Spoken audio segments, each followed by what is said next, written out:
আজকে বাংলাদেশ দল বড় স্বপ্ন নিয়ে এশিয়া কাপকে সামনে রেখে দুবাই রওনা দিয়েছে।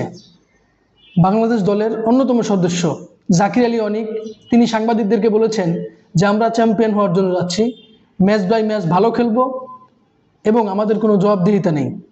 এখন আমার কথা হচ্ছে, বাংলাদেশ দল প্রত্যেকটা বড় টুর্নামেন্টের আগে বাংলাদেশ দলের ক্যাপ্টেন, সিনিয়র প্লেয়ার তারা সবাই বলেন যে আমরা চ্যাম্পিয়ন হওয়ার জন্য যাচ্ছি।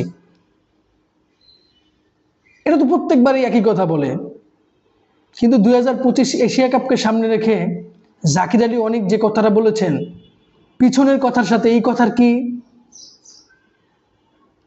কোনো মিল আছে? না এইবার যে কথা বলেছেন সেটা বাস্তবে হওয়া সম্ভব? দেখেন, বাংলাদেশ দল লিটন কুমার দাসের নেতৃত্বে টানা 4টা সিরিজ বাংলাদেশ জিতেছে।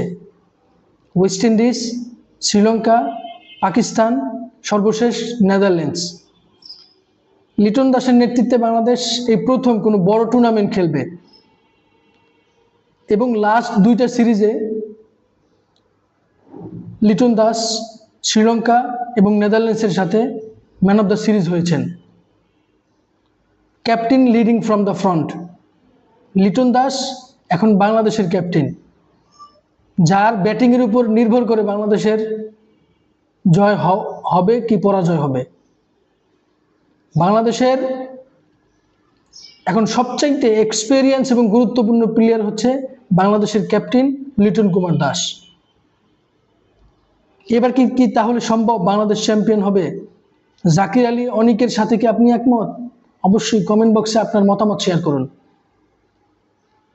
তবে আমার কথা হচ্ছে, বাংলাদেশ লাগাতার 4টা সিরিজ জয়লাভ করেছে ঠিকই, পাশাপাশি বাংলাদেশের যে ফিটনেস লেভেল, ফিটনেসের উন্নতির জন্য বাংলাদেশ পাকিস্তান সিরিজের পরে দীর্ঘ সময় ফিটনেস ট্রেনার দিয়ে ফিটনেস ট্রেনিং করেছে এবং বাংলাদেশ ক্রিকেটে ব্যাটিংয়ে সবচাইতে দুর্বলতা পাওয়ার হিটিং, সেটা নিয়েও বাংলাদেশের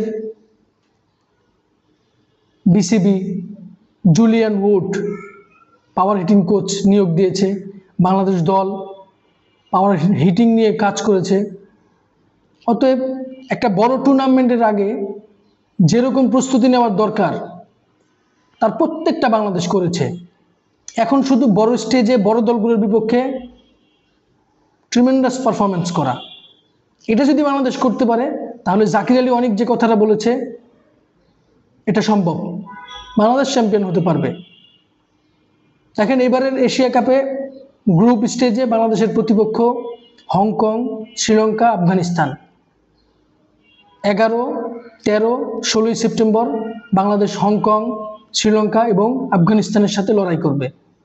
গ্রুপ স্টেজ থেকে 2টি দল সুপার 4-এ যাবে।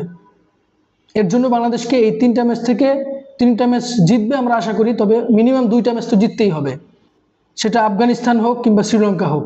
এই 2 দলের যে কোনো এক দলকে হারাতেই হবে। তবে আমরা সেই বিশ্বাস রাখি লিটন কুমার দাসের নেতৃত্বে বাংলাদেশ ভালো কিছু করবে। এই এশিয়া কাপটা অন্য এশিয়া কাপ থেকে ভিন্ন এই কারণে, কারণ অতীতের পঞ্চপাণ্ডব মাশরাফি, সাকিব, তামিম, মুশফিক, রিয়াদ সিনিয়রদের মধ্যে থেকে টপমোস্ট সিনিয়র যারা, তাদের মধ্যে থেকে কেউ এই দলে নাই। এবং এই এশিয়া কাপের পূর্বে বাংলাদেশ পর্যাপ্ত প্রস্তুতি নেওয়ার সুযোগ পেয়েছে এবং নিজেদেরকে নতুনভাবে তৈরি করেছে।